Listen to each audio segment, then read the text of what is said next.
அன்பு நேயர்களுக்கு இனிய வணக்கம். இது உங்கள் தமிழன் தொலைக்காட்சியின் அரசியல் அரங்கம் நிகழ்ச்சிக்கு உங்களை அன்புடன் வரவேற்கிறோம். நம் நிகழ்ச்சிக்கு சிறப்பு அழைப்பாளராக வந்திருப்பவர் சென்னையில் திருவேற்காடில் இவர் பேர்ல ஒரு நகரே இருக்கு. ஆமாங்க, சொன்னா நம்ப மாட்டீங்க. தமிழ்நாடு ஆதி திராவிட நல சங்கத்தின் மாநில தலைவர் மூசா சுடர்குரு அவர்களை அன்புடன் வரவேற்போம். வணக்கம் சார். வணக்கம் சார். எப்படி சார் இருக்கீங்க? நல்லா இருக்கும் சார்.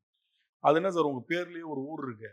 எப்படி நீங்க சொந்தமா அந்த ஊரை நீங்க விலைக்கு வாங்கி வச்சிருக்கீங்களா? ஆமாம் சார். அந்த ஏரியாவை நான் இடம் வாங்கி பிளாட் போட்டேன். பட்டா லேண்டு பிளாட் போட்டு இடம் வாங்கும்போது உங்க பேர்ல வாங்கி ரிசர்வ் பண்ணிட்டீங்க. ஆமாம், என் பேர்லேயே வாங்கி என் பேர்லேயே இந்த இடத்துல பெரிய லெவலில் லேவுட் போட்டேன். கம்மி ரேட்டு தான் மக்கள் கொடுத்தேன். கொடுத்து அதை மக்கள் இன்னைக்கு வீடு ஊராயிடுச்சு. என் பேர்லேயே தெருவு இருக்குது, ஊர் இருக்குது. நான் வேற பேரில் என்னுடைய பேர் இல்லாமல் வேற பேரில் நான் வைக்கலான்னு சொன்னேன். ஆனால் பொதுமக்கள் ஏற்றுக்கல.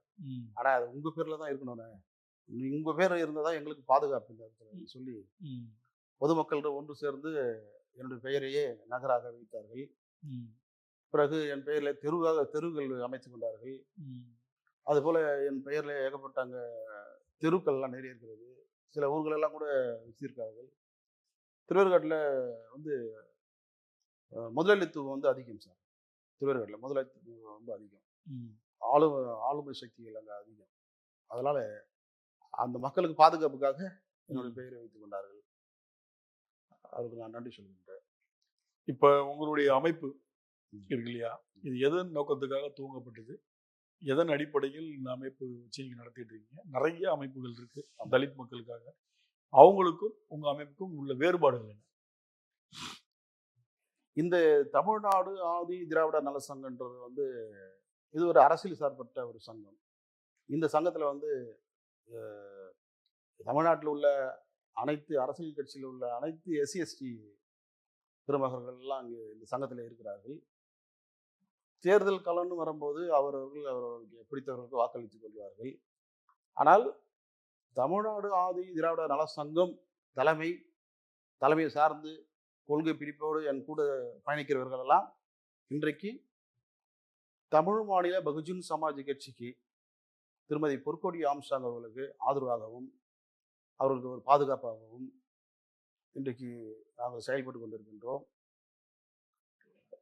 இப்போ கூட இந்த 2026 அனைத்து இந்திய அண்ணா திராவிட முன்னேற்ற கழகத்தினுடைய ஐயா திரு பழனிசாமி அவர்களுக்கு நாங்கள் நன்றியை கூட நாங்கள் செலுத்துகின்றோம். இந்த வேலையில என்ன காரணத்துக்காக அவருக்கு நன்றி? கண்டிப்பாக நாங்கள் செலுத்தி ஆக வேண்டும். ஏன் என்று சொன்னால், ஐயா தாத்தா அயோத்திதாச பண்டிதர், பாபா சாஹேப் டாக்டர் அம்பேத்கருடைய நாமத்தினாலேயும், தாத்தா ரெட்டைமலை சீனிவாசன், அண்ணன் பூவை மூர்த்தியார், தலைவர் அண்ணன் ஆம்ஸ்ட்ராங் அவருடைய நாமங்களிலே முன்வைத்து, தாத்தா அயோத்திதாச பண்டிதருடைய நாமத்தை மேலும் மேலும் அவர் முன்வைத்து, அனைத்து இந்திய அண்ணா திராவிட முன்னேற்ற கழகத்தினுடைய மாநில பொதுச் செயலாளர் ஐயா எடப்பாடி பழனிசாமி அவர்களுக்கு நாங்கள் நன்றி கடனை நாங்கள் செலுத்துகின்றோம் இந்த வேலையில. ஏன் என்று கேட்டால், தன்னுடைய கணவனுக்கு நீதி வழங்க வேண்டும், நீதி கேட்டு அனைத்து தமிழகத்தில் உள்ள அனைத்து எஸ்சி எஸ்டி தலைவர்களுடைய கதவுகளை தட்டினார்கள் திருமதி பொற்கொடி ஆம்ஸ்ட்ராங் அவர்கள். அனைத்து தலைவருடைய கதவுகளையும் தட்டினார்கள். ஆனால் யாரும் அவருக்கு செவி சாய்க்கவில்லை. அவருக்கு எந்த உதவியும் அவர்கள் செய்யவில்லை. அவருடைய கணவர் மரித்த அந்த நேரத்தில் ஆறுதலாக பேசினார்கள். அவர்களுக்கு நான் இருக்கின்றோமா, உங்களுக்கு எந்த ஒரு கவலை இல்லை, பயப்படாதீர்கள் சொல்லி ஆறுதல் சொல்லிட்டு போனார்கள். அதுக்கு பிறகு திருமதி பொற்கொடி ஆம்ஸ்ட்ராங் எடுக்கிற அத்தனை ஜனநாயக ரீதியில் எடுத்த போராட்டங்களிலும், அவர்கள் எதிர்பார்த்த நீதிமன்றங்களில் அவர் எதிர்பார்த்த வழக்குகளை பின் சென்று அவர்கள் பயணிக்கும் போது எந்த தலைவரும் அவர்களுக்கு சப்போர்ட் செய்யவில்லை. அதற்கு மாறாக திமுக திரு ஸ்டாலின் அரசு சிபிஐயிலே அவருடைய வழக்கை தடை செய்தார்கள். திருமதி பொற்கொடி ஆம்ஸ்ட்ராங் அவர்கள் நீதிமன்றத்தின் வாயிலாக சுப்ரீம் கோர்ட்டில் போய் இது சிபிஐ தான் விசாரிக்க வேண்டும் என்று மனு தாக்கல் செய்தாலும் கூட அது எதிர் மனுதாரராக தமிழக அரசாங்கமே அவருக்கு தடை செய்தார்கள்.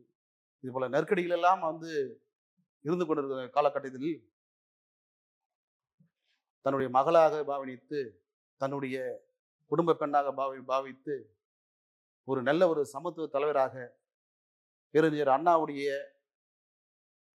புரட்சி தலைவர் எம்ஜிஆருடைய, புரட்சி தலைவி அம்மாவுடைய, அனைத்து இந்திய அண்ணா திராவிட முன்னேற்ற கழகத்தினுடைய மூத்த தலைவருடைய ஆன்மாவாக இன்றைக்கு செயல்பட்டு ஐயா எடப்பாடி கே பழனிசாமி ஐயா அவர்கள் தமிழ் மாநில பகுஜன் சமாஜ் கட்சியினுடைய மாநில பொதுச் செயலாளர் மரியாதைக்குரிய திருமதி பொற்கொடி ஆம்ஸ்ட்ராங் அவர்களை ஆதரித்து திருவிக்கா தொகுதியிலே அவருக்கு எம்எல்ஏ சீட்டு கொடுத்து அவருடைய சிம்பிள் இரட்டை இலை சிம்பிளையே அவர்களுக்கு வழங்கி அவர்களுக்கு பொருளாதார சப்போர்ட்டும் செய்து தன்னுடைய மகள் போல திருமதி ஆம்ஸ்ட்ராங் அவர்களை பாவித்து இன்றைக்கு மனிதநேயத்தோடு அரவணைக்கிறார் என்று சொன்னால் ஒட்டுமொத்த தமிழகத்தில் உள்ள அனைத்து எஸ்சி எஸ்டி மக்களும், சிறுபான்மை மக்களும், ஒடுக்கப்பட்ட மக்களும், நசுக்கப்பட்ட மக்களும், அனைத்து ரிசர்வ் தொகுதி மக்கள், அனைத்து சமத்துவ மக்கள் அனைவரும் திரு ஆம்ஸ்ட்ராங்குடைய நாமத்தை முன்வைத்து ஐயா திரு பழனிசாமி அவர்களுக்கு நாங்கள் நன்றி கடன் செலுத்த கடமைப்பட்டிருக்கோம் என்பதை இந்த வேளையில் நான் பதிவு செய்கின்றேன். இப்போ நீங்கள் அதிமுகலேருந்து எடப்பாடி அவர்களை ஆதரித்து இப்போ சீட்டு கொடுத்துருக்காங்க ஆம்ஸ்ட்ராங் அவர்கள் மனைவி பொற்கொடிக்கு அப்படின்னு சொல்லி அதுக்கு நன்றின்னு சொல்கிறீங்க. இப்போ ஆம்ஸ்ட்ராங் அவர்கள் கொலை வழக்கில் பார்த்தீங்கன்னா எல்லா கட்சிக்காரங்களும் இருக்காங்க. இந்த கட்சி இல்லை அந்த கட்சி இல்லைன்னு இல்லை, திமுகலேருந்து அதிமுகலேருந்து காங்கிரஸ்லேருந்து பிஜேபிலேருந்து எல்லா கட்சியை சார்ந்தவர்களும் ஒவ்வொரு குற்றவாளிகளும் அதில் இருக்கீங்க. அப்படி இருக்கும் பட்சத்தில் நீங்கள் அதிமுக மட்டும் சார்ந்து போகிறதுல எந்த விதத்தில் நியாயம்? நீங்கள் சொன்னீங்க இப்போ அனைத்து இந்திய அண்ணா திராவிட முன்னேற்ற கழகத்துலேருந்து யாருமே அதில் வந்து குற்றவாளி கிடையாது. இல்லை, அதில் ஒருத்தர் இருக்காரு, பேப்பர்லாம் வந்துச்சு. அது யாரை சொல்றீங்க? ஒரு வழக்கறிஞர் ஒருத்தர். திருவள்ளூர்ல வந்து ஒரு பையன் சொல்றீங்க, சரிங்க. அதேமாதிரி தமிழ் மாநில பகுஜன் சமாஜ்ல இருக்காங்க சொல்றீங்க, டிஎம்கே இருக்காங்க. இதுல வந்து ஒரு சில முக்கிய ஆளுங்க காங்கிரஸ்ல இருக்காங்க. எல்லாம் பிரகடனமாக நம்ம வந்து பேசக்கூடிய டைம் வரும். அதுவே இதே தமிழ் டிவியில் நான் அவங்க முகத்திரையை கிழிப்பேன். நான் அது எனக்கு வந்து எவ்வளோ எவிடன்ஸ் கலெக்ட் பண்ணிட்டு இருக்கிறேன். நான் எவிடன்ஸும் நான் கலெக்ட் பண்ணிட்டு தான் இருக்கிறேன். அதே போல் திருமதி பொற்கொடி ஆம்ஸ்ட்ராங் எவிடன்ஸ் கலெக்ட் பண்ணி தான் இருக்காங்க. எதுவும் கலெக்ட் பண்ணிருக்கேன். ஆனால் நேரம் காலம் வரும்பொழுது இதுக்கு யார் யார் உடந்தையாக இருந்தார்களோ, யார் யார் இந்த கொலைக்கு தூண்டுதலாக இருந்தார்களோ, கூலிப்படையை யார் ஏவி விட்டார்களோ, இதுக்கெல்லாம் யாரை பின்பலமாக இருந்து செயல்பட்டார்களோ, அது யாராக இருந்தாலும் நீதிமன்றத்தில் கூண்டில் அவர்கள் நிற்பார்கள். நேரங்கள் காலங்கள் வரும்போது அவர் எவ்வளவு பெரிய தமிழ்நாட்டில் விஐபியா கூட இருக்கட்டும், அவர் எவ்வளவு பெரிய பெரிய மிட்டா மிராஸ்தாரா இருக்கட்டும், அவர் எவ்வளவு பெரிய ஆளுமை சக்தியா இருக்கட்டும், அவருடைய முகத்தை நாங்கள் கிழிப்போம் நீதிமன்றத்தில். அது கூண்டில் நிற்க வைப்போம். அவரை கூண்டில் நிற்க வச்சு அவரை நாங்கள் பார்ட்டியே சேர்ப்போம் இந்த வழக்கில். இல்லை, அதை வந்து நம்ம இப்பவே கூட நம்ம சொல்லலாம் கோர்ட்டில். இன்னாரெல்லாம் விசாரிக்கல, எங்களுக்கு இவங்க மேலாம் சந்தேகம் இருக்கு, இவங்க உயர் பதவியில் இருக்கிறாங்க, இல்லை ஏதோ ஒரு எக்ஸைசட் இதை ஒரு லிஸ்ட்டை கொடுத்து இவங்கெல்லாம் விடுபட்டு போயிட்டாங்க, எங்களுக்கு இவங்க மேலாம் ஆணித்தரமான டவுட் இருக்கு அப்படின்னு இப்பயே நீங்க அந்த ஒரு ஃபைல் பண்ணலாம். ஃபைல் பண்ணியிருக்கிறோம். ஆனால் ஃபைல் பண்ணி அந்த ஃபைல் பண்ணிட்டீங்கன்னா அந்த பேரெல்லாம் நீங்க சொல்லலாம். இல்லை, சொல்லுவோம் அடுத்த ரவுண்டு வருது. இப்போ வந்து சிபிஐல வந்து உங்களுக்கு இந்த வழக்கை வந்து சிபிஐல மாற்ற சொல்லி ஹைகோர்ட்ல வந்து பெட்டிஷன் தாக்கல் பண்ணாங்க திருமதி பொற்கொடி ஆம்ஸ்ட்ராங். அதை வந்து எதிர்த்து அவங்களும் வந்து சிபிஐல விசாரிக்க சொல்லி ஆர்டர் போட்டாங்க. அந்த ஆர்டரை எதிர்த்து சுப்ரீம் கோர்ட்ல திமுக காரங்க போறாங்க. திமுக ஸ்டாலின் ஆட்சி இது நியாயமா? திமுக திரு ஸ்டாலின் ஆட்சியிலே இது நடைபெற்று கொண்டிருக்கிறதுலாம் வந்து நியாயமா? இதுதான் வந்து மக்கள் ஆட்சியா? இதுதான் தர்மமா? ஒரு நாட்டில் வந்து ஒரு தமிழகத்தில் உள்ள ஒரு மூத்த ஒரு தலைவர் அந்தஸ்துல உள்ள ஒரு மனிதரை, ஒரு ஒரு நல்ல ஒரு சமத்துவ தலைவரை படுகொலை செய்துவிட்டு அந்த படுகொலைக்கு நீதி கேட்டு தன்னுடைய மனைவி நீதிமன்றத்தை நாடும் பொழுது அந்த வழக்கை எதிர் மனுதாரராக வந்து திரு மு.க. ஸ்டாலினுடைய ஆட்சியாளர்கள் வந்து அங்க வந்து பெட்டிஷன் தாக்கல் பண்ணிக்கிட்டு இருந்தா அது நியாயமா? இதுதான் தர்மமா? எப்போதுமே தமிழக அரசுன்றது வந்து சிபிசிஐடி வரைக்கும் விசாரணைக்கு போறது வந்து அவங்க ஏற்புடையதாக வச்சிருப்பாங்க. சிபிஐன்னு வரும்போது தன்னுடைய போலீஸுக்கு வந்து ஒரு அவச்சொல்லோ அவங்க சரியில்லைன்ற மாதிரி அர்த்தம்ன்றத எல்லா வழக்குலையுமே எல்லா ஆட்சிக்காரங்களும் எதிர்க்கிறது தான். நாட் ஒன்லி திமுக. அதிமுகவும் இந்த மாதிரி சில வழக்குகளை எதிர்த்து இல்ல சிபிஐக்கு போகக்கூடாது நாங்களே விசாரிப்போம்னு சொல்லியிருக்காங்க. திமுகவும் அந்த அடிப்படையில் தான் சொல்லியிருப்பாங்க. அப்படிதான் இருக்குமே தவிர ஸ்பெசிபிக்கா நம்ம ஆம்ஸ்ட்ராங் அவர்கள் கொலை வழக்கு மட்டும் நம்ம சுட்டி காட்டுறது வந்து உங்களுக்கு சிலர் மேல டவுட் இருக்கிறதுனால அதை நீங்க முதன்மையா சொல்றதா இருக்கலாம். இப்போ சார் இப்போ வந்து தலைவர் ஆம்ஸ்ட்ராங் படுகொலை நடந்த அந்த காலகட்டத்தில் சென்னை கமிஷனர் ஏன் உடனே மாற்றப்பட்டார்?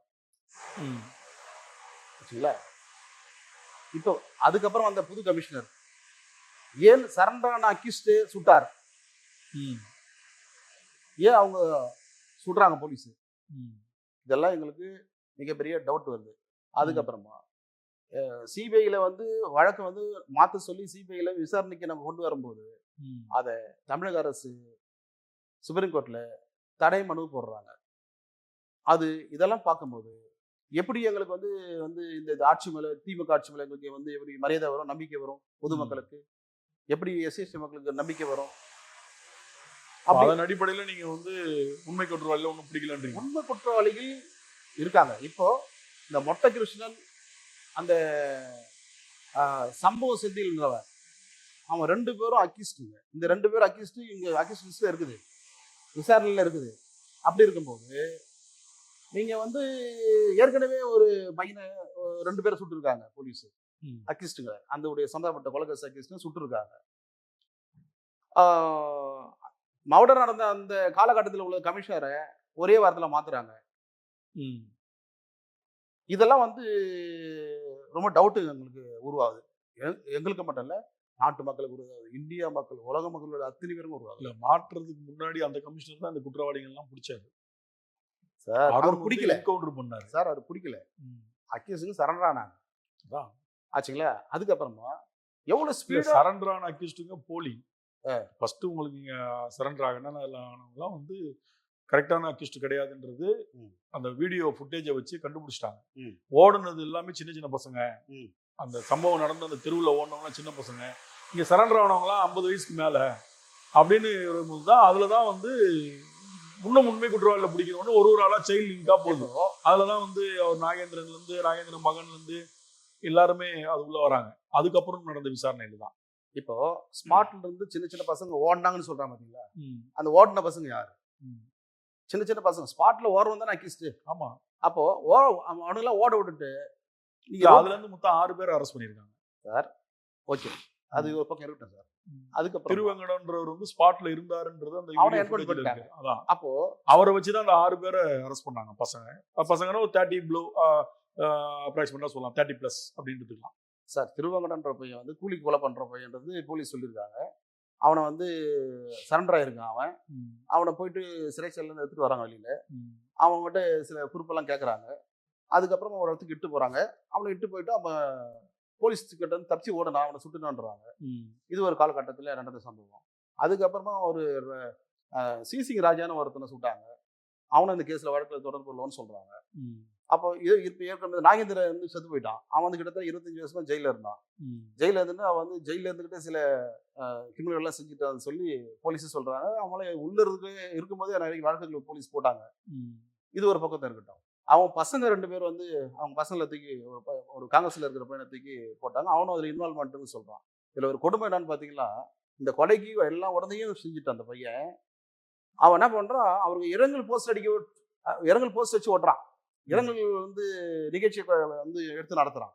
அது எவ்வளவு பெரிய துரோகம், எவ்வளவு பெரிய அநியாயம். அந்த உண்மை குற்றவாளி இந்த அரசு தானே கண்டுபிடிச்சிருக்கு, இந்த திமுக போலீஸ் தானே கண்டுபிடிச்சிருக்கு. நீங்க வந்து அதெல்லாம் ஓகே, நான் வந்து அதை ஏத்துக்கிறேன். ஆனால் அந்த கொலவாளிகளை யாரு புஷ் பண்ணார்கள்? அவர் யாரு அவரை ஏங்க சொன்னார்கள்? பின்புலத்துல கண்டுபிடிக்கணும். அனாவசியம் வந்து தலைவர் ஆம்ஸ்ட்ராங் தொற்ற முடியாது சார். ஆம்ஸ்ட்ராங் வந்து ஒரு சாதாரண ஒரு ஆள் கிடையாது. ஆம்ஸ்ட்ராங் வந்து நிறைய வந்து அவருக்கு நிறைய வந்து ஒரு பெரிய ஒரு பவரான தலைவர். அவர் நிறைய வழக்கறிஞரை உருவாக்கி இருக்காரு, நிறைய குழந்தைகளை படிக்க வச்சிருக்காரு, நிறைய வருடத்துக்கு 100 இளைஞர்களை வழக்கறிஞரா உருவாக்கி இருக்காரு. எனக்குமே நல்ல ஒரு நண்பர் பழக்கம். ஆமா, நான் ஒரு பிரதர் மாதிரி தான். நம்ம அதே பகுதியை சேர்ந்ததுனால நல்ல ஒரு பழக்கம் இருக்கு எனக்கு. அவர் என்னிடம் நிறைய முறை நேரில் சந்திச்சிருக்கேன், பேசியிருக்கேன். நல்ல மனிதர், அதெல்லாம் மாற்றுக்கிறது கிடையாது. ஏற்கனவே இருந்த ஒரு அடையாளத்தை மீறி அவர் ஒரு அரசியல் அங்கீகாரம் பெற்று ஒரு சமூக சேவராக, ஒரு மனிதநேயமிக்க மனிதராக செயல்பட்டார் என்பதில் மாற்றுக்கருத்து இல்லை. ஆமா அதுல அப்படி வரும்போது சில எதிரிகள் உருவாவது சகஜம்தான். சில பஞ்சாயத்துல ஆமா முன்விரோதம் வரும், போகும். அதெல்லாம் இயல்பான விஷயங்கள் தான். அதன் அடிப்படையில ஏதோ ஒரு சம்பவம் நடந்திருக்கு. இதுல உண்மை குற்றவாளிகள் நீங்க கண்டுபிடிக்கணும்னு சொல்றதுல மாற்று கருத்து இல்லை. உங்களுடைய அது எண்ணம், உங்களுடைய கோரிக்கை, அதை யாரும் நிராகரிக்க முடியாது, உதாசீனப்படுத்த முடியாது. அதை நீங்க ஒரு சைட்ல ஃபைட் பண்ணிட்டு தான் இருப்பீங்க. ஆமாங்க அதே நேரத்துல அரசும் அதுக்கான போலீஸும் வந்து இப்ப இருக்கிற குற்றவாளியை கண்டுபிடிச்சு நாங்க தண்டனை வாங்கி கொடுப்போம். ஒரு 15க்கும் மேற்பட்டவர்களை அரெஸ்ட் பண்ணிருக்காங்க. அதுல ஒரு A1 குற்றவாளி சார். இதுல இறந்துட்டாரு. வந்து இதுல ஒரு விஷயம் சார். ஒரு ஒரு குற்றத்தை வந்து நடைமுறைப்படுத்திட்டாங்க. இப்போ உண்மையான குற்றவாளிகள் கரெக்டா அவங்க மாட்டினா அவங்களுக்கு நீதித்துறை அவங்களுக்கு தண்டனை வழங்கும், நீதியரசருக்கு தண்டனை வழங்குவாங்க. இந்த குற்றத்தினுடைய வீரியத்தை கம்மி பண்ண வேண்டும் என்றால் இதுக்கு அக்கிஸ்ட் கூட்டத்தை அதிகப்படுத்தணும். அக்கிஸ்ட் கூட்டத்தை அதிகப்படுத்தினால் இந்த கேஸ் நிற்காது. அந்த நோக்கத்துல தான் இன்னைக்கு இவங்க செயல்பட்டு கொண்டு இருக்கார்கள் என்றது எங்களுடைய கருத்து. இப்போ உள்ள மாட்டிக்கிட்டு இருக்க இந்த இவெல்லாம் வந்து சார், உள்ள மாட்டிக்கிட்டு இருக்கிறது எல்லாமே தெருப்பு வரைக்கும் நாய்ங்க சார். இதெல்லாம் வந்து ஒரு அஹ், அஹ், தலைவர் ஆம்ஸ்ட்ராங்குக்கும் இவங்களுக்கு என்ன சார் இருக்குது? அவர் எவ்வளவு பெரிய ஒரு மாமனிதர். இவனுங்கெல்லாம் போய் இவர்கிட்ட சண்டை போடுற அளவுக்கு இருக்காரு. ஆனா பொன்னை பாலு வந்து சொல்லும் போது எங்க அண்ணன் கொலை கேஸுக்கு இவர் சம்பந்தம் இருக்குன்றனால தான் நான் செஞ்சேன் அப்படின்ற மாதிரி வாக்குமூலம் கொடுத்தா போலீஸ் தரப்புல சொல்லி எல்லா பேப்பர்லயும் வெளியே வந்தது இல்லையா? அதுக்கு கனெக்ட் பண்ணா நான் என்ன சொல்றேன் சார், பொன்னை பாலுன்ற வந்து அவங்க அண்ணன் யாரு? ஆற்காடு சுரேஷ். ஆற்காடு சுரேஷுக்கும் தலைவர் ஆம்ஸ்ட்ராங்குக்கும் ஏணி வச்சா கூட எட்டாது. ஆற்காடு சுரேஷ் என்ற வந்து கூலிப்பட தலைவன் ஆச்சுங்களா. இவர் தலைவர் ஆம்ஸ்ட்ராங் என்பது ஒரு சமூகத்தினுடைய தலைவர். அவரு தலைவர். அவர் வளர்ந்து வர காலகட்டத்தில் அவர் ரொம்ப கடுமையாக கஷ்டப்பட்டு தான் மக்களுக்கு சர்வீஸ் பண்ணி தான் அவர் வந்து பெரிய காலகட்டத்தில் தான் அவர் வந்து ஒரு தலைவராக ஒரு அந்தஸ்து பெற்று நின்றார். அதுக்கு கடுமையான கஷ்டத்தை போட்டார். கிட்டத்தட்ட 30-35 வருஷமும் கஷ்டப்பட்டு பெரிய லெவலில் வந்து அவர் வந்து ஒரு எழுச்சியும் புரட்சியும் பண்ணி தான் களத்தில் நின்னார். நின்று அவருடைய சமத்துவத்தை வந்து அதாவது ஆதி திராவிடர்களுக்கும் மாற்று சமூகங்களுக்கும் விரோத போக்கை செய்து விடுதலை சிறுத்தை கட்சி தலைவர் தொல் திருமாவளவனுடைய சூட்சமத்தை அவர் உடைத்தார். தொல் திருமாவளவனுடைய சூட்சமத்தை உடைத்து தலித் இளைஞர்களை அவர் காப்பாற்றினார் தலைவர் ஆம்ஸ்ட்ராங் அவர்கள். இது ஒரு மிகப்பெரிய ஒரு அரசியலுடைய சூட்சமம் இருக்கிறது. இது போல ஒரு நல்ல சமத்துவ தலைவரை இன்னைக்கு டாக்டர் ராமதாஸ் ஐயா அவர்கள், அவருடைய மகன் அண்ணன் அன்புமணி ராமதாஸ் அவர்கள் போன்ற நல்ல நல்ல தலைவர்கள் எல்லாம் அவர் சமத்துவத்தை உருவாக்கி சமூக ஜாதி சண்டையே வேணாம், இது யாரோ ஒரு செய்கிற தவறுக்கு நம்ம மக்கள் பலியாகக்கூடாது, நீங்கள்லாம் வந்து சமத்துவமாக ஒரு சீர்திருத்தவாதிகளாக நம்ம செயல்பட வேண்டும் என்று அவரை எல்லாரும் வந்து கை கோர்த்து வன்முறை இல்லாமல் நாட்டில் சமாதானத்தை உருவாக்கி மிகப்பெரிய சமத்துவத்தை உருவாக்கி செயல்பட்டு கொண்டிருக்கிறார். அதனால தான் இன்னைக்கு அண்ணன் அன்புமணி ராமதாஸ் அவர்கள் தலைவி பொற்கொடி ஆம்ஸ்ட்ராங்குக்கு இன்னைக்கு வாக்கு சேகரிக்கிறார். சொந்த தங்கச்சியா பாவனித்து திருமதி பொற்கொடி ஆம்ஸ்ட்ராங்குக்கு வாக்குகளை சேகரிக்கிறார்கள். இன்னைக்கு இது போல சமத்துவ தலைவர்கள்லாம் வந்து இன்னைக்கு திருமதி பொற்கொடிக்கு ஆதரவு தெரிவித்து அனைத்து இந்திய அண்ணா திராவிட முன்னேற்ற கழகத்தினுடைய சிம்பிள் ரெட்டை இலை சிம்பிளுக்கு வாக்கு சேகரிக்கிறார்கள். இன்னைக்கு ஐயா எடப்பாடி பழனிசாமி அவர்கள் இன்றைக்கு திருமதி பொற்கொடி ஆம்ஸ்ட்ராங்குக்கு தன்னுடைய மகளா பாவித்து, அம்மா நீ கண்டிப்பா ஜெயிக்க வேண்டும், உங்களுடைய கணவருடைய படுகொலையை யார் உண்மை குற்றவாளிகளோ அவர்களை நீங்க வந்து கண்டுபிடிக்கிறதுக்கு இந்த எம்எல்ஏ பதவி உங்களுக்கு தேவைப்படுகிறது, நீங்கள் கண்டிப்பாக ஜெயிச்சு சட்டசபைக்கு வர வேண்டும் அப்படின்று ஆசீர்வதித்து திருமதி பொற்கொடி ஆம்ஸ்ட்ராங்குக்கு திருவிக நகர் எம்எல்ஏ தொகுதியை கொடுத்து தனி தொகுதி கொடுத்து பொருளாதார உதவிகள் செய்து அனைத்து தோழமை கட்சிகளுக்கும் ஒரு ஆர்டர் போட்டிருக்காரு. திருவிக நகர் தொகுதி ஜெயிச்சு ஆகணும், திருமதி பொற்கொடி ஆம்ஸ்ட்ராங் ஜெயிச்சு ஆகணும்னு சொல்லி ஆர்டர் போட்டிருக்காரு. எல்லாரும் இன்னைக்கு அந்த தொகுதியில வேலை செஞ்சுக்கிட்டு இருக்காங்க. அது மாத்திரம் இல்லை, பொதுமக்கள் திருமதி பொற்கொடி ஆம்ஸ்ட்ராங்குடைய அந்த அணுகுமுறையை மக்கள் விரும்புகிறார்கள். ஒரு நல்ல தலைவி என்ற பண்பு இருக்கிறது, நல்ல ஒரு தலைவிக்கு ஏற்ற ஒரு பண்பு இருக்கிறது, நல்ல தலைவிக்கு ஏற்ற ஒரு நல்ல ஒரு ஒரு ஒரு பாசமாக மக்கள்கிட்ட அரவணைச்சு மக்களை அன்பு செலுத்தி மக்கள்கிட்ட ஓட்டு சேகரிக்கிறார்கள். இவர்களுக்கு தான் நம்ம ஓட்டு போட வேண்டும் என்று மக்கள் தீர்வான முடிவில் இருக்கிறார்கள். அதன் பிரகாரம் இன்னைக்கு தலைவி பொற்கொடி ஆம்ஸ்ட்ராங்குக்கு திருவிக நகர் தொகுதி எம்எல்ஏ சீட்டு கொடுத்ததுனால தமிழ்நாட்டில் உள்ள 44+2 எஸ்சிஎஸ்டி தொகுதி மக்கள் இரட்டை இலைக்கு தான் ஓட்டு போடுவார்கள். இரட்டை இலைக்கு தோழமை கட்சிகளுக்கு தான் ஒரு ஓட்டு போடுவார்கள். இது திருமதி பொற்கொடி ஆம்ஸ்ட்ராங் கொடுத்த திருவிக நகர் தொகுதி என்பது கிட்டத்தட்ட ஒரு 46 எம்எல்ஏ சீட்டுக்கு சமமான ஒரு ஒரு ஒரு நிகரான ஒரு செயலாக நான் அதை உள்வாங்குகின்றேன். இப்போ நீங்க சொன்னீங்க இல்லையா, ஆம்ஸ்ட்ராங் அவர் மனைவி சீட்டு கொடுத்துருக்காங்க, அவங்களுக்கு 43-44 தொகுதிகள் தலித் தொகுதிகள் நிகரான ஒரு தொகுதின்றீங்க. இப்போ சமத்துவ தலைவர் ஆம்ஸ்ட்ராங் அவர்கள் உயிரோடு இருக்கும்போது பார்த்தீங்கன்னா திமுக அதிமுக 2 கட்சியுமே அவர் பயங்கரமாக எதிர்த்து தான் பல மேடைகளில் பேசியிருக்கார். இவங்கெல்லாம் நமக்கான கட்சி கிடையாது, நம்ம அவங்கள சார்ந்தே இருக்கக்கூடாது, அவங்க எந்த காலத்துலேயும் அவங்க நம்மளை கூட்டணி கூப்பிட்டாலும் போகக்கூடாது, நம்மளுடைய தனி அடையாளம் தனித்துவமான அடையாளம் அப்படின்னு பேசியிருக்கார். அதே நேரத்தில் பாட்டாளி மக்கள் கட்சி கூட ஒரு இணக்கமாக தான் இருந்திருக்கார், பல்வேறு மேடைகளில் பேசியிருக்கார்.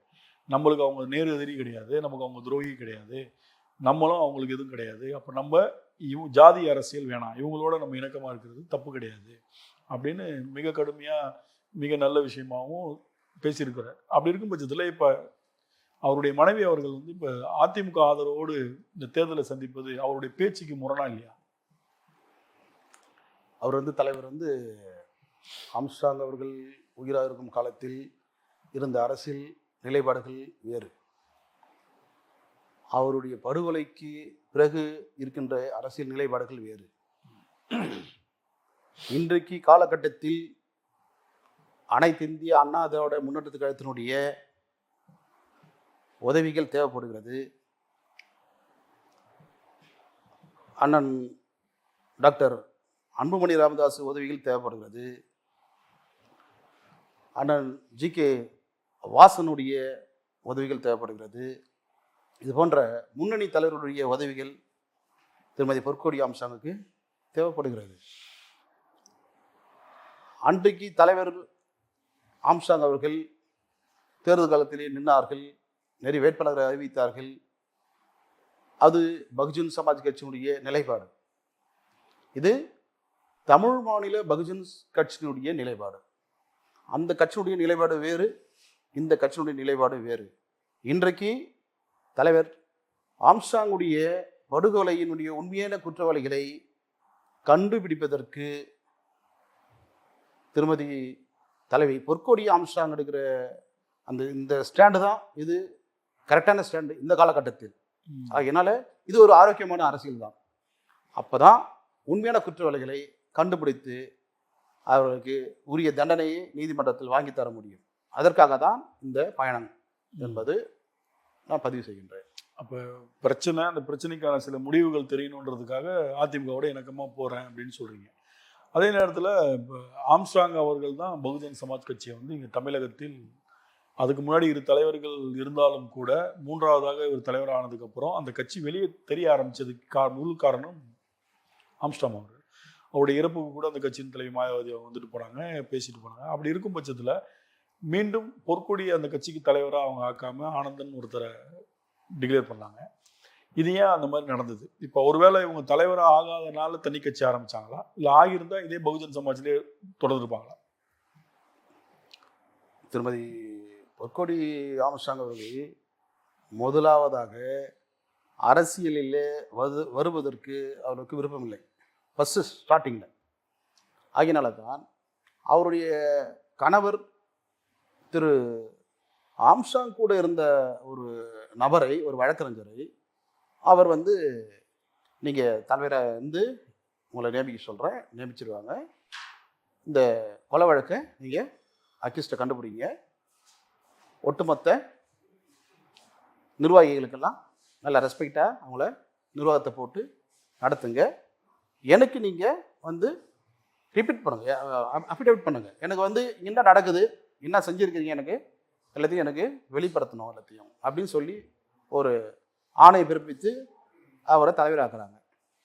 இவர் சொல்கிறதுனால, தலைவர் பொற்கொடி ஆம்ஸ்ட்ராங் சொன்னதுனால அகில இந்திய அந்த தலைமை வந்து திரு ஆனந்தன் என்ற ஒரு வழக்கறிஞரை வந்து நியமிக்கிறாங்க. அவர் ஒரு சில காலத்துக்கு அப்புறமா அவருடைய நடவடிக்கைகள்லாம் தலைவி பொற்கொடி ஆம்ஸ்ட்ராங் பிடிக்கல. அவருடைய நடவடிக்கைலாம் டிஃப்ரெண்ட்டாக இருக்குது.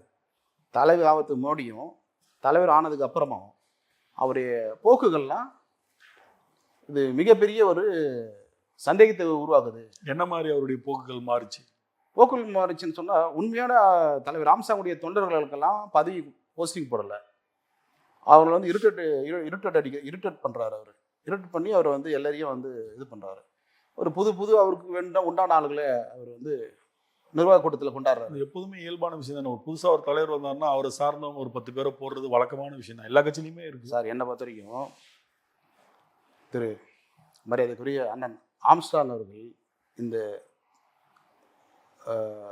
பகுஜன் சமாஜ் கட்சியை தமிழகத்தில் கொண்டாந்து கிட்டத்தட்ட 20 ஆண்டு காலமாக இரவும் பகலமாக அவர் தமிழ்நாடு ஃபுல்லாக சுற்றுப்பயணம் செய்து கிட்டத்தட்ட 100 கோடிக்கு மேலே அவர் செலவு செய்திருக்கிறார். கிட்டத்தட்ட 100 கோடிக்கு மேலே செலவு செய்திருக்கிறார். இன்னைக்கு இருக்கிற ஆனந்தன் செய்வாரா? செய்ய முடியுமா? அவ்வளோ பெரிய ஒரு கட்டமைப்பை உருவாக்கி, ஒரு எழுச்சியும் புரட்சியும் உருவாக்கி, ஒரு மிகப்பெரிய ஒரு லாபியை வந்து தமிழ்நாட்டில் வந்து பகுஜன் சமாஜ் கட்சின்ற ஒரு அந்தஸ்தை பொதுமக்கள் மத்தியில் உருவாக்கினார். இந்த பெருமை ஆனால் ஆம்ஸ்ட்ராங்குக்கு உண்டு. அவருடைய ஆதரவாளராக அவர் வந்து தூக்கி வெளியில் போடும்போது, இது தலைவர் ஆம்ஸ்ட்ராங்குடைய மனைவியை அவங்க வந்து எப்படி திருமதி பொற்கொடி அதை பொறுத்து கொண்டு இருப்பார்கள். ஆகையினால இவர்கள் நிரம்பி அவர்களிடத்துல முறையிடுறாரு. அண்ணி இப்படி ஒரு எங்களை வந்து அவமானப்படுத்துகிறாங்க அண்ணி, எங்களை வந்து அசிங்கப்படுத்துகிறாங்க அண்ணி, எங்களை வந்து எந்த ஒரு மரியாதையும் கொடுக்க மாட்டுறாங்க, எந்த ஒரு பதவியும் வழங்க மாட்டுறாங்க. அண்ணன் இருக்கிற காலத்தில் அவங்க இருந்தது போல இல்லை, இப்பொழுது மிகப்பெரிய ஒரு ஒரு கொடுங்கோல் மனிதர்களாக இன்னைக்கு உலகிட்டு இருக்காங்க, எங்களுக்கு மிகவும் வேதனையாக இருக்கிறது அண்ணி அப்படின்னு சொல்லி திருமதி பொற்கொடி ஆம்ஸ்ட்ராங் அவர்கள் போய் அவர்கள் அனைவரும் அவர்கள் வந்து அவர் குறைகளை சொல்லி அழும்போது அவர்களுக்கு ஒரு விதத்தில் கணவனை இழந்த துக்கம், ஒரு நேரத்தில் இந்த தலைவர் அண்ணன் ஆம்ஸ்ட்ராங் கூட இருந்து இந்த மனிதர்கள் செய்கிற துரோகம், அவர் செய்கிற எதிர்ப்பு, ஒரு பக்கம் குடும்பத்தாருக்கு செய்கிற எதிர்ப்பு, ஒரு பக்கம் கூட இருக்க எதிர்ப்பு, ஒரு பக்கம் எங்கே பார்த்தாலும் துரோகிகள், எங்கே பார்த்தாலும் எதிரிகள். ஒரு பெண் கை குழந்தைய வச்சுக்கிட்டு என்ன சார் பண்ணுவாங்க? தவிச்சிட்டு இருக்கும்போது தான் அதுக்கப்புறம் தான் அவங்க ஒரு முடிவு செய்கிறாங்க. நம்முடைய தன்மானத்தை காக்க வேண்டும், நம்முடைய குழந்தை எதிர்காலத்தை காக்க வேண்டும், நம்முடைய கணவருடைய ஆதரவாளரை காக்க வேண்டும், அவர் குடும்பத்தை காக்க வேண்டும், ஒட்டுமொத்த ஒடுக்கப்பட்ட மக்கள், நசுக்கப்பட்ட மக்கள், திக்கற்ற மக்கள், எஸ்சி மக்கள் அனைவரையும் காக்க வேண்டும் என்று சொன்னால், தலைவர் ஆம்ஸ்ட்ராங் பயணித்த அந்த பயணத்தை நாம் கையில் எடுக்க வேண்டும். தன்னுடைய கணவர் பயணித்த அந்த பயணத்தை நாம் கையில் எடுக்க வேண்டும். அந்த பயணத்தை கையில் எடுத்தால்தான் நாம் கணவருக்கு செய்கின்ற ஒரு நன்றி கடனாக இருக்கும் என்று அவருடைய வாழ்க்கையை தியாகம் செய்து கை குழந்தையோடு தலைவர் ஆம்ஸ்ட்ராங் அவர்கள் அந்த நினைவு நாளிலே தமிழ் மாநில பகுஜன் சமாஜ் கட்சி என்ற ஒரு தலைப்பை உருவாக்கி தமிழகம் முழுவதும் அனைத்து மாவட்டங்களிலும் நிர்வாக கட்டமைப்பை உருவாக்கினார்கள். உருவாக்கி அவர்கள் வீட்டில் ரெஸ்ட் எடுக்கிற டைமில் சட்டசபை எலெக்ஷன் டிக்ளேர் பண்ணிவிட்டார்கள். இப்போ சட்டசபை எலெக்ஷனையும் வந்து அவங்க மேற்கொண்டாக வேண்டும். அதுக்கு தனித்து போட்டியிடலாமா, 44+2 தொகுதியிலையும் வேட்பாளர் அறிவிக்கலாமா, சமத்துவ அதாவது வந்து ஜெனரல் தொகுதியிலையும் வேட்பாளர் அறிவிக்கலாமா அப்படின்னு கிட்டத்தட்ட ஒரு 60-70 தொகுதிக்கு வேட்பாளர்களை அறிவிக்கலாம் என்று அவர்கள் திட்டம் தீட்டிக் கொண்டு இருந்தார்கள். அதுக்கப்புறம் ஒரு மாற்றம். ஐயா எடப்பாடி பழனிசாமி அவர்கள் அழைத்து, தன்னுடைய மகள் போல அழைத்து, அம்மா உனக்கு என்ன வேண்டும், நீ உனக்கு என்ன எதிர்பார்க்குறியோ அதை நம்ம செய்யலாம், நம்ம ஆட்சியில் செய்யலாம், ஆட்சி மாற்றம் வரும், ஆட்சி மாற்றமே மக்களுடைய விடுதலை, இந்த ஆட்சிக்காக எங்களுக்கு நீங்கள் தோழமையாக நீங்கள் இந்த சப்போர்ட் பண்ணுங்கள், நீ வந்து என்னுடைய வீட்டு மகள் மாதிரிப்பா, உன்னுடைய கஷ்டங்களெல்லாம் நான் ஏற்றுக்கிட்டேன், புரிஞ்சுக்கிட்டேன், உன்னுடைய கணவருடைய உங்களுடைய கணவரை படுகொலை செய்த அத்தனை குற்றவாளிகளும் நம்ம தண்டனை வாங்கி தரலாம், சட்டசபையில் தீர்மானத்தை நிறைவேற்றலாம், சட்டசபையில் பெரிய ஒரு எழுச்சியும் புரட்சியும் உருவாக்கலாம், தீர்மானத்தை போடலாம், ஒரு அக்கிஸ்ட் கூட தப்ப முடியாது, அவன் எவ்வளோ பெரிய ஆளாக இருந்தாலும் அவன் முகையை நம்ம கிழிச்சிடலாம் அப்படின்னு அசுரன்ஸ் வாக்குறுதி கொடுத்து தலைவி பொற்கொடி அவருடைய மிகப்பெரிய பாதுகாப்பாக இருந்து அவருக்கு எம்எல்ஏ சீட்டு கொடுத்து அவருக்கு இன்றைக்கி திருவிக நகர் வேட்பாளர் இரட்டை இலை சின்னத்தில் திருமதி பொற்கொடி ஆம்ஸ்ட்ராங் அவர்கள் வெற்றி பெறுவார்கள், பெருவாரியான வாக்கு வித்தியாசத்தில் வெற்றி பெறுவார்கள். அந்த ஒரு தொகுதி திருமதி பொற்கொடி ஆம்ஸ்ட்ராங் கொடுத்த ஒரு தொகுதி கிட்டத்தட்ட ஒட்டுமொத்த தமிழகத்தில் உள்ள ஒட்டுமொத்த 44+2 தொகுதி 46 தொகுதிக்கு கொடுத்ததுக்கு நிகரானது ஒரு தொகுதி. ஏன்னு கேட்டால் ஒட்டுமொத்த எஸ்சி மக்கள் தமிழ்நாட்டில் உள்ள அத்தனை மக்களும் எனக்கு திரு ஆம்ஸ்ட்ராங் உடைய ஓட்டு, திருமதி பொற்கொடி ஆம்ஸ்ட்ராங் உடைய ஓட்டு தான் அது எல்லாமே. இன்னைக்கு காலகட்டத்தில் இன்னைக்கு எஸ்சி ஓட்டுக்கு அத்தனையும், சமத்துவ ஓட்டுகள் அத்தனையும் திருமதி பொற்கொடி ஆம்ஸ்ட்ராங் உடைய ஓட்டு தான் நான் உறுதியாக சொல்வேன். அப்போ விடுதலை சிறுத்தை கட்சி மற்ற தலித் அமைப்புகளுக்கு அந்த ஓட்டு போகாதுன்றீங்களா சார்? எஸ்சி எஸ்டி தலைவர் என்று யாராவது ஒருத்தர் வந்தால் அவர்கள் ஜெய் பீம் என்ற வார்த்தையை முழங்க வேண்டும். ஜெய் பீம் என்ற வார்த்தையை முழங்குவர்கள் தான் கரெக்டான எஸ்சி எஸ்டி தலைவர்கள். ஜெய் பீம் என்ற வார்த்தையை திரு அண்ணன் ஆம்ஸ்ட்ராங் அவர்கள் ஒழித்தார்கள். அதுக்கு பிறகு எந்த ஒரு ஓப்பன் ட்ரக்கா இன்னைக்கு அவரோட மனைவி திருமதி பொற்கொடி ஆம்ஸ்ட்ராங் ஜெய் பீம்ன்றாங்க. குழந்தைக்கு என்ன சார் தெரியும்? அந்த குழந்தை ஜெய் பீம் அப்படின்னு தலைவர் ஆம்ஸ்ட்ராங்குடைய குழந்தை ஜெய் பீம் சொல்லுது. திருமதி பொற்கொடிய அந்த செயல்பாடும், திருமதி பொற்கொடிய குழந்தை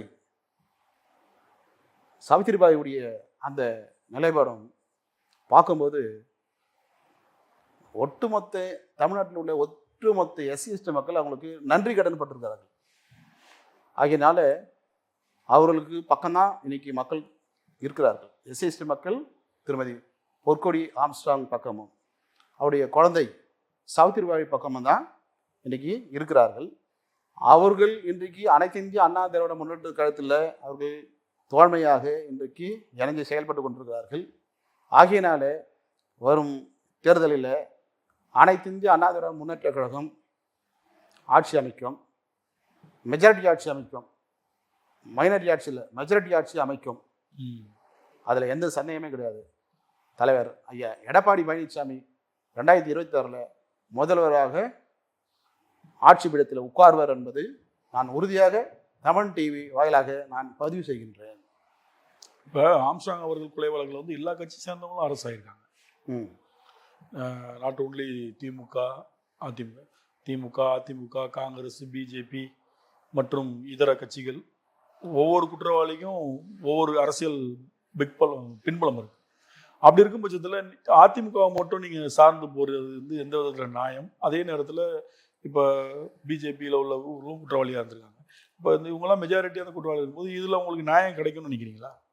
கண்டிப்பாக சார். நீங்கள் உங்களுக்கு இவ்வளோ அதிகார வர்க்கத்தில் உள்ளவங்க, அதிகாரம் படைச்சவங்கெல்லாம் வந்து எதிரணியில் நிற்கிறாங்கன்றது நீங்களே ஒத்துக்கிறீங்க. ஒரு நெறியாளர், நீங்கள் பொதுவான ஒரு நெறியாளர், நீங்களே வந்து நீங்கள் ஒத்துக்கிறீங்க. அப்போது ஒத்துக்கிறதுனா எல்லா கட்சியை சார்ந்தவங்களும் குற்றவாளியா இருக்காங்க சொல்றீங்க. நீங்க போகக்கூடிய கட்சியை சார்ந்தவங்களும் அதுல குற்றவாளியா இருக்காங்க அப்படின்னு தான் நான் சொல்ல வரேன். இந்த பக்கம் அந்த பக்கம்னு சொல்ல. இப்போ நீங்கள் இல்ல நீங்க நீங்க வந்து ஒவ்வொரு குற்றவாளியும் அரெஸ்ட் ஆகும்போதும் உங்களுக்கு எல்லா பேப்பர் செய்தியும் பாத்தீங்கன்னா காங்கிரஸ் பிரமுகர் ஆம்ஸ்டாங் கொலை வழக்கில் கைது, திமுக பிரமுகர் ஆம்ஸ்டாங் கொலை வழக்கில் கைது, அதிமுக பிரமுகர் கைது, பிஜேபி பிரமுகர் பெண் கைது, இப்படிதான் எல்லா பேப்பர்லயுமே வந்தது. யாருமே அவங்களுடைய இண்டிவிஜுவாலிட்டி போடவே இல்லை. அப்போ அவங்க ஒரு அமைப்பையோ ஒரு கட்சியோ சார்ந்தவர்கள் என்றுதான் போட்டிட்டு காட்டாங்க. அதன் அடிப்படையில் தான் இந்த கேள்வி நான் கேட்கிறேன் சார். இப்போ யார் எந்த கட்சி பிரமுகராக இருந்தாலும் கூட தவறு செய்தால் அவங்க அக்கிஸ்ட் தான். அது மாற்றுக்கிறது கிடையாது. நீதிமன்றத்துக்கு இந்த கட்சி அந்த கட்சி பிரமுகர் இவரை விட்டுடலாம் அவர் விட்டுடலாம்னு சொல்லி நீதிமன்றத்துக்கு தெரியாது. குற்றவாளி என்று நான் சொல்றது நீதிமன்றத்துக்குள்ளேயே போல இந்த சம்பந்தப்பட்டவங்க இருக்கக்கூடிய கட்சியோட ஒரு ஆதரவை பெறுவது ஏற்புடையதான் கேட்கிறேன். பிஜேபியும் அக்யூஸ்ட் இருக்காங்க. இப்ப இவங்க கட்சியை சார்ந்தவர்கள் அதுல ஒரு குற்றவாளியா இருக்காங்க. ஆம்ஸ்டாங் ஒரு கொலை வழக்குல முக்கிய குற்றவாளியா இருப்பதாக போலீஸ் வந்து வழக்கு பதிவு பண்ணி சார்ஜ் ஷீட் போட்டு ஜெயில இருக்கிறாங்க. சிலர் பெயில வந்தாங்க, சிலர் உள்ள இருக்கிறாங்க. அப்படி இருக்கும் பட்சத்துல இது ஈக்குவலா இருக்கு. இப்ப காங்கிரஸ்ல ஒருத்தர் குற்றவாளினா திமுக ஒருத்தர் குற்றவாளி, அதே மாதிரி அங்கே அதிமுக குற்றவாளினா பிஜேபி ஒருத்தர், இந்த மாதிரி ஒரு 10-15 பேர் அரெஸ்ட் ஆனதுல எல்லா கட்சிக்காரங்களும் இருக்கும் பட்சத்துல இவங்களை மட்டும் நாடி போறதுல என்ன நியாயம்னு கேட்கிறேன். என்ன ஏற்புடையதா அந்த கட்சி தொண்டர்கள் எடுத்துப்பாங்களான்னு கேட்கிறேன். இல்ல நீங்க சொல்றது வந்து ஏடிஎம்கே வந்து இது வந்து ஒரு மக்கள் கட்சி சார், ஜனநாயக கட்சி. இதை வந்து அண்ணன் எடப்பாடி பழனிசாமி வந்து நான் வந்து பெரிய அண்ணா, புரட்சித்தலைவர் எம்ஜிஆர், புரட்சித்தலைவர் ஜெயலலிதா அம்மா எல்லாமே கலந்த கலவையை வந்து அண்ணன் எடப்பாடி பழனிசாமியை நான் பார்க்கின்றேன். அவர் வந்து ஒரு ஜனநாயகவாதி, ஒரு மனிதநேயமான ஒரு மனிதர், ஒரு நல்ல ஒரு ஆட்சியாளர்கள், நல்ல ஒரு அரசியல் தீர்க்கதரிசி. அவர் மிகப்பெரிய ஒரு ஆளுமை சக்தி உள்ளவர் என்பதை நான் உணர்ந்துதான் பேசுகின்றேன். இதே அதிமுக, அதனால தான் அதிமுக வந்து இதே அதிமுக ஆம்ஸ்டாங் அவர்கள் வந்து கவுன்சிலர் சீட்ல நிற்கும் போது எவ்வளவு இடையூறுகள் பண்ணாங்க உங்களுக்கு தெரியுமா? அதான் சொன்னேன், இவர் மட்டும்தான் அவ்வளவு கலவரத்துலையும் ஜெயிச்சார். அந்த ஜெயிச்சதை கூட ரத்து பண்ணிட்டாங்க. கோர்ட்ல போய் ஆர்டர் வாங்கிட்டு வந்தார். மற்ற தொகுதியில தான் இது நடந்தது, இந்த தொகுதியில அந்த பிரச்சனை கிடையாது அப்படின்னு கோர்ட்ல போய் தான் கவுன்சிலர்னு ஆர்டர் வாங்கிட்டு வந்த முதல் ஆள் அவர் தான். அவருக்கு அந்த டைம்ல அவங்க கொடுத்த நெருக்கடிகள் அவ்வளவுதான். அன்னைக்கு இருந்த எம்எல்ஏவா இருந்த ஒரு அதிமுக பிரமுகர் இன்னைக்கு வேற திமுக கட்சியில முக்கிய பொறுப்புல இருக்காருன்னு வச்சுங்க. அவங்களும் அப்ப இடையூறுகள் கொடுத்தாங்க. அம்மையாரே அவருக்கு இடையூறுகள் போலீஸ் கொடுத்ததா ஏற்கனவே அந்த செய்திகள் நிறைய இருக்கு. சரிங்க. அந்த காலகட்டத்தில் நடந்த தவறுக்கு இந்த காலகட்டத்தில் ஒரு அருமருந்தாக கூட அவர் இன்னைக்கு போடலாம் இல்லையா? பிரச்சேதம் பண்றாங்க, ஒரு பிராச்சித்தியம் பண்றாங்க, அது கூட நம்ம ஏத்துக்கலாம் இல்லையா? அந்த காலகட்டத்தில் பிஎஸ்பி, இந்த காலகட்டத்தில் தமிழ் மாநில பகுஜன் சமாஜ் கட்சி டிஎம்பிஎஸ்பி. இப்போ அந்த காலகட்டத்தில் அரசியலை விட்டு நாளைக்கு எம்பி தேர்தலில் திமுக அரவணைச்சு கூப்பிட்டா இதையும் மறந்துடுவீங்க, அதையும் மறந்துடுவீங்க, அப்படிதானே? போக மாட்டேன் சார், அப்படி வாய்ப்பே கிடையாது. திமுக அகராதியில அந்த பக்கம் திரும்புறதுக்கு வாய்ப்பு கிடையாது. திமுக வந்து திருமதி பொற்கொடி ஆம்ஸ்டாங் திரும்பி கூட பார்க்க மாட்டாங்க. ஏன்னா ஆம்ஸ்டாங் அவர்கள் வந்து திமுகவை மட்டும் இன்னைக்கு விமர்சிச்சது இல்லை, அதிமுகவையும் திமுகவும் ஒரே தராசுல தான் வச்சு பார்த்திருக்காரு. அது வந்து இவங்கெல்லாம் யாருமே கிடையாது. ஏன்னா அவர் சொல்லுவார், எங்க குடும்பமே திமுக குடும்பம் தான், எங்க வீட்டுல திமுக தான் ஓட்டு போட்டாங்க, அப்புறம் நான் ஒரு கட்சி ஆரம்பிச்சு நான் அவர் கூட போய் சேர்றதுக்கு நான் ஏன் கட்சி ஆரம்பிக்கணும் அப்படின்னு ஒரு கூட்டத்துல நானே கேட்டிருக்கேன். அதெல்லாம் எங்க தாத்தா கூட திமுக எம்எல்ஏ தான், எங்க தாத்தா கூட திமுக எம்எல்ஏ இருந்தவர் தான். அவர் காலகட்டங்கள் வேற முடிஞ்சு போச்சு. அதெல்லாம் எங்க சொந்தக்காரங்க நிறைய திமுக எம்எல்ஏ எம்பிங்கெல்லாம் இருக்கிறாங்க, நிறைய மினிஸ்டர் இருந்திருக்காங்க, நிறைய பேர் இருந்திருக்காங்க. அதெல்லாம் வேற, அது வேற காலகட்டங்கள். தலைவர் ஆம்ஸ்டாங் வந்து அவர் இருக்கும்போது பிஎஸ்பி அவர் இருக்கும்போது எல்லா கட்சியும் அவர் விமர்சனம் பண்ண காலகட்டங்கள் உண்டு. அந்த காலகட்டங்கள் வேற. ஆனால் தலைவர் ஆம்ஸ்டாங் மரணத்துக்கு அப்புறமா இருக்கிற காலகட்டங்கள் அரசியல் சூழ்நிலைகள் வேற. ஏன்னா முதல்வர் போய் வீட்டுலலாம் பார்த்தாரு பொற்கொடியவர்களை. வீட்டுல போய் பார்த்தாங்கல்ல. இந்த இவன் விட்டு பையன் இருக்கானே, அவன் பேரு அந்த நாகேந்திரன் விட்டு பையன் இருக்கானே, அந்த காங்கிரஸ்ல இருந்த ஒரு பையன், அந்த பையன் இந்த கொலையில வழக்குல இன்வால்வ் இருக்கிறான். அந்த பையன் வந்து வெளிநாட்டுக்கு போயிட்டு வந்துட்டு இரங்கல் செய்தி கூட்டத்தை நடத்துறான், போலீஸ் வச்சு ஓட்டுறான். போலீஸ் விசாரணை அந்த பையன் முக்கியமான குற்றவாளி, அவன் என்ன செட் பண்ணிட்டு போயிருக்கான். அடுத்தடுத்த விசாரணையில தான் தெரிய வருது, தெரியுதுங்களா? அப்போ நான் முதலமைச்சர் திரு ஸ்டாலின் வந்து வீட்டுக்கு போனதுனால நான் பெருமைப்படவில்லை. நான் பெருமைப்படுறதுக்கு ஒன்றும் இல்லை எனக்கு. இல்ல ஒரு முதல்வர், அதாவது தொகுதியில உள்ளவங்க, நான் சொல்றது நீங்க கட்சிக்காரங்களை குறை சொல்வது வேறு. அப்ப முதல்வர் வந்து ஒருத்தவங்களை தேடி வீட்டுக்கு வந்து, ஏன்னா பல்வேறு கொலைகள் நடக்குது, பல்வேறு பிரச்சனைகள் தமிழ்நாட்டில் இருக்கு, எல்லாரும் வீட்டுக்கும் போறது இல்லை.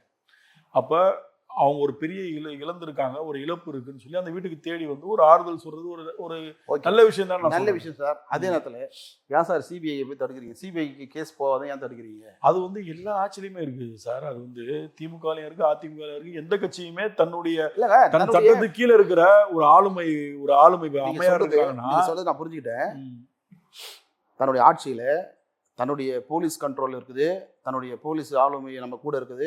தன்னுடைய ஆட்சியில போலீஸ் வந்து தன்னுடைய ஆட்சியில போலீஸ் வந்து செயல்படலைன்னு மக்கள்கிட்ட போய் தப்பா போய் செய்தி சேர்ந்துட போகுதுன்ற ஒரு அச்ச உணர்வு இருக்குதுன்னு சொல்லிட்டீங்க. அதிமுகலையும் இருக்கு, திமுகலையும் இருக்கு. அம்மையார் இருக்கும் போதும் தடுத்திருக்காங்க, எடப்பாடி இருக்கும் போதும் அவர்களும் தடுத்திருக்காங்க. சாத்தாங்குளம் வழக்கெல்லாம் சிபிஐக்கு போகவே கூடாதுன்னு சொன்னாங்க. நீங்க சொல்ற பிறகு நான் வரேன் சார். இப்போ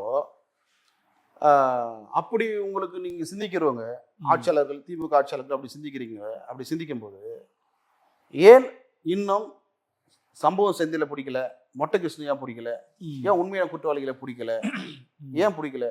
அக்யூஸ்டுகளை பிடிக்காமயே நீ வந்து சாட்சிட்டு நீ ஃபைல் பண்றீங்க, கேஸ்ல வந்து கேஸை வந்து ட்ரையல் ஏத்துறீங்க. அக்யூஸ்ட் இல்லாம எப்படி கேஸ் ட்ரையல் ஏத்துவேன்? அப்புறம் இவங்க அப்ஸ்காண்ட் போயிட்டாங்க, தலைமறைவு குற்றவாளிகள்னு காமிக்கிறாங்க. அதுதான் சார், எப்ப வேணாலும் அவங்கள உள்ள சேர்த்துக்கலாமே. அதாவது தலைமறைவா நீங்க என்ன பண்றீங்கன்னா, கைது பண்ணோன்னா உன்னை ஏன் சார்ஜ் ஷீட் போடலன்னு கேக்குறீங்க. சார்ஜ் ஷீட் போட்டா இன்னும் 2 பேரை பிடிக்காம ஏன் சார்ஜ் ஷீட் போட்டீங்கன்னு கேக்குறீங்க. அப்ப இருக்கிற குற்றவாளியும் தப்பிச்சிடக்கூடாது அப்படின்னு ஒரு சார்ஜ் ஷீட்டை போட்டு அவங்களை குற்றவாளியா காமிக்கிறாங்க. இந்த 2 குற்றவாளியை தேடிக்கிட்டு தான் இருக்காங்க. அதாவது இன்னும் தலைமுறை குற்றவாளி பல வழக்குல இருக்காங்க. அப்ப இதை அப்படியே வச்சுட்டே இருக்கும்போது என்ன ஆகும்னா, சார்ஜ் ஷீட் போடலாம் என்ன ஆகும்னா, அவங்களுக்கு பெயில் கிடைச்சிடும். பெயில் கிடைச்சதுன்னா என்ன ஆகும், உங்களுக்கு சாட்சிகள் கலைக்கப்படுவார்கள். இதெல்லாம் போலீஸ் அதை பார்க்க தானே செய்வோம். அவங்களுக்கு தெரியாத ஒன்றும் இல்லை இல்லையா சார்? ஆனா சொல்லுங்க சார், நீங்க இந்த பக்கம் எப்படி வரீங்க? எங்களுடைய பார்வை என்னன்னா சார், என்னை பொறுத்த வரைக்கும் ஆம்ஸ்ட்ராங் அவர்கள் வந்து ஒரு சிறந்த மனிதர், நல்ல மனிதர், சமத்துவ தலைவர். அதெல்லாம் மாற்றுக்கிறது கிடையாது. நான் நிறைய இணக்கமா அவர் கூட பழகியிருக்கேன். நிறைய ஒரு குடும்ப பங்கான ஒரு ரிலேஷன்ஷிப் தான் அவர் கூட. என் குருநாதர் அவருக்கு ரொம்ப க்ளோஸு. அது எல்லாமே எனக்கு அவரை பற்றி தெரியும். கிட்டத்தட்ட நான் ஒரு 25 ஆண்டுகள் அவரோட பயணிச்சுட்டே தான் இருக்கிறேன். அதனால அவர் மேல உள்ள நல்ல எண்ணங்களும் நல்ல இதெல்லாம் மாற்றுக்கிறது இல்லை. அதே நேரத்தில் அவர் கொலை வழக்குல உண்மையான குற்றவாளிகள் கண்டிப்பா தண்டிக்கப்படணுன்றதையும் மாற்றுக்கிறது கிடையாது. அதுல வந்து எங்களுக்கு இல்லை. அதே நேரத்தில் போலீஸ் இருக்கக்கூடிய விஷயங்கள் நம்ம முழுமையும் நம்ம விமர்சிக்கவும் முடியாது. சில விஷயங்கள்ல இந்த சட்டத்திட்டங்கள்ல இந்த மாதிரி விஷயங்கள் இருக்கு. இப்போ நம்ம பெயில்ல ஒரு சார்ஜ் ஷீட் போடாம எஃப்ஐஆர் போட்டு ஒரு கொலை குற்றவாளியை நம்ம ரிமாண்ட் பண்ணோம்னா 90 நாளைக்கு அப்புறம் அவனுக்கு பெயில் கொடுக்கணுன்றது சட்டம். உங்களுக்கு தெரியாத ஒன்றும் இல்லை. அப்போ 90 நாளைக்குள்ள அவனுக்கு பெயில் கொடுக்கறது சட்டம்னும் போது எல்லாருமே 90 நாளைக்கு அப்புறம் வெளியில வந்துட்டாங்கன்னா மேற்கொண்டு இருக்கிற உண்மை குற்றவாளிகளை பிடிக்க முடியாம போயிடும்ன்ற ஒரு கருதியல் இருந்திருக்கும். அதன் அடிப்படையில சார்ஜ் ஷீட் போட்டோம்னா அந்த ட்ரையல் போயிட்டு இருக்கிற வரைக்கும் பெயில் கிடைக்காது. நீங்க சொல்றது போக்சோ சட்டத்துல அதுதான் மெயினா இருக்கு. இல்ல சார், நீங்க சொல்றதெல்லாம் நான் புரிஞ்சுக்கிட்டேன். நீங்க வந்து சார்ஜ் ஷீட் போட்டு கேஸ் ட்ரையல் ஏத்திட்டா கேஸ் ஒரு பக்கம் போயிட்டு இருக்கும், பெயில் தர மாட்டாங்கன்னு நினைக்கிறீங்க. ஆனால் இந்த கேஸை வந்து லாஸ்ட்ல டக்குன்னு வந்து எல்லாருக்குமே இந்த உதவக்காரங்களுக்கெல்லாம் அந்த திருநாய்களுக்கெல்லாம் தண்டனை கொடுத்து இதெல்லாம் தூக்கி உள்ள போட்டு கணக்கு காட்டிட்டு உண்மையா குற்றவாளி வந்து அப்ஸ்காண்ட் போயிட்டு அப்ஸ்காண்டிங் ஆகிட்டு இவன் வந்து தேடப்பட குற்றவாளி லிஸ்ட்டில் வச்சுட்டு அவன் எங்கேனாச்சும் வெளிநாட்டில் போயிட்டு ஐடி ப்ரூஃப் மாற்றிக்கிட்டு, பேரை மாற்றிக்கிட்டு, ஊரை மாற்றிக்கிட்டு, நாட்டை மாற்றிக்கிட்டு அவன் லைஃப்பை வந்து செட்டில் பண்ணிட்டு நல்லா ஜாலியாக வாழ்ந்துட்டு இருப்பான். ஆனால் இந்த எஃப்ஐஆரில் தேடப்பட்ட குற்றவாளி லிஸ்ட்டில் இருக்கும் இந்த பேர். அது பல ஆண்டுகளாக போயிடும். அப்போது அந்த கேஸு நிறுத்த போயிடும். அப்போ உண்மை குற்றவாளி யார் கண்டுபிடிக்கிறது? போலீஸ் தான் கண்டுபிடிக்கணும். அப்போது போலீஸால் உங்களால் இப்போ முடியல, ஒரு காலகட்டம் வரைக்கும் முடியல. சிபிஐ கிட்ட ஒப்படைச்சிடுங்க அந்த கேஸை. எதுக்கு உங்களுக்கு கஷ்டம்? சிபிஐ வழக்கு போன கேஸ் எல்லாமே ப்ராப்பராக முடிஞ்சிருக்குன்னு நினைக்கிறீங்களா சார்? அது திருமதி பொற்கொடி ஆம்ஸ்ட்ராங்குடைய எதிர்பார்ப்பு மனசில் ஒரு அவா, அங்கே போனால் ஒரு நியாயம் கிடைக்கின்ற ஒரு அவா இருக்குது. ஏன் நீங்கள் தடுக்கிறீங்க? சரி, இப்போ அதிமுகவே ஒரு நீங்கள் சொல்கிற மாதிரி ஆட்சிக்கு வந்த பிறகு நீங்கள் அதே சிபிஐ வழக்கு கேட்டு பாருங்க, அவங்க அதுக்கு அனுமதி கொடுக்குறாங்களான்னு. கொடுத்தாங்கன்னா மகிழ்ச்சி. அதன் மூலியமா உண்மையான குற்றவாளிகள் தண்டிக்கப்பட்டால் அதை விட சார் கண்டிப்பாக சார் என்னைக்குமே நீதிமன்றம் நீதி என்ன சொல்லுதுன்னா 1000 குற்றவாளிகள் இதாகலாம், ஒரு நிரபராதி விட தண்டிக்கப்படக்கூடாதுன்றோம். அதுல என்னுடைய விருப்பம் உங்களுடைய விருப்பம் அதே தான், உண்மைதான். இருக்குது. நம்மளை பொறுத்த வரைக்கும் நம்ம எந்த கட்சி, நம்ம ஒரு நெறியாளர், நம்மளை பொறுத்த வரைக்கும் ஒரு உண்மையா சந்தேகம் இருக்கு, நீங்க இப்போ ஒரு அபிடேவிட் கூட அவங்க பண்ணலாம். எங்களுக்கு இவங்க மேலாம் டவுட் இருக்கு, இவங்க எல்லாம் கூப்பிட்டு ஏன் நீங்க விசாரிக்கல? இப்போ எக்ஸாம்பிள் ஒன்றும் இல்லை.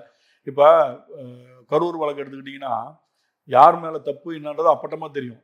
அவங்க ஒரு வார்த்தைக்கு செந்தில் பாலாஜி சொன்னாங்கன்ற பேர்ல செந்தில் பாலாஜியை கூட்டி விசாரிக்கிறாங்க. ஓகேங்களா? அது போல இவங்க ஒரு அபிடேவிட் போட்டாங்கன்னா கண்டிப்பா இவங்க யார் யார் பேரெல்லாம் கோடிட்டு காட்டி இவங்க மேலாம் டவுட் இருக்கு, நீங்க இவங்க எல்லாம் விசாரிக்கணும் அப்படின்னு போட்டாங்கன்னா அவங்க எவ்வளவு உயர் பதவியில் இருந்தாலும் அவங்களை கூப்பிட்டு சந்தேகத்தின் அடிப்படையில் விசாரிப்பதற்கு சட்டத்தில் இடம் உண்டு. இப்பயே யார் யார் லிஸ்ட்ல இருக்கிறாங்கன்றத நான் இப்பயே நான் வந்து டிக்ளேர் பண்ண முடியும். இதே டிவியில், இதே பேட்டியில், இதே நிமிஷத்தில் என்னால் டிக்ளேர் பண்ண முடியும். இவங்களெல்லாம் வந்து நாங்கள் பார்ட்டியை சேர்க்க போகிறோம். தலைவர் ராமசாமியோட கொலை வழக்கில் பார்ட்டியை சேர்த்து நீதிமன்றத்தில் கூண்டல் நீக்கி வச்சு கேள்விகளை கேட்க போகிறோம். அப்படி இப்பயே நான் வந்து டிக்ளேர் பண்ணுவேன் ஆச்சுங்களா. ஆனால் அதுக்கு நேரம் இது கிடையாது. அதுக்கு ஒரு நேரம் வரும். சட்டசபை எலெக்ஷன் முடிட்டோம், ஆட்சி மாற்றம் வரும். ஐயா எடப்பாடி பழனிசாமி அவர் முதல்வர் ஆவார். சட்டமன்றத்தில் தீர்மானத்தை நிறைவேற்றுவார். தலைவர் ராமசாமியுடைய கொலை வழக்கை துரிதமாக கண்டுபிடிக்க வேண்டும். தனி ஒரு குழு அமைப்பாங்க. யார் யார் இதில் லிஸ்ட்டில் இருக்காங்களோ அத்தனை பேரையும் நீதிமன்றத்தில் கூண்டில் நிற்க வைப்போம். கண்டிப்பாக இவ்வளவு நேரம் இந்த நேரத்தை ஒதுக்கி பல்வேறு விஷயங்கள் எங்களுடன் பகிர்ந்தீங்க. அதே முக்கியமாக ஆம்ஸ்ட்ராங் அவர் கொலை வழக்கும், தற்போது ஆம்ஸ்ட்ராங் அவர்கள் மனைவி அவர்கள் தேர்தலில் போட்டியிடுவது குறித்தும் பல்வேறு சுவாரஸ்யமான விஷயங்களை பகிர்ந்துருங்க. கண்டிப்பாக நீதி கிடைக்கும் என நம்புவோம். இவ்வளவு நேரம் நன்றி. ரொம்ப நன்றி சார். மீண்டும் அடுத்த அரசியலகம் நிகழ்ச்சியில் மற்றொரு சிறப்பு அழைப்பாளருடன் உங்களை சந்திக்கும் வரை உங்களிடம் விடைபெறுகிறேன். நன்றி, வணக்கம்.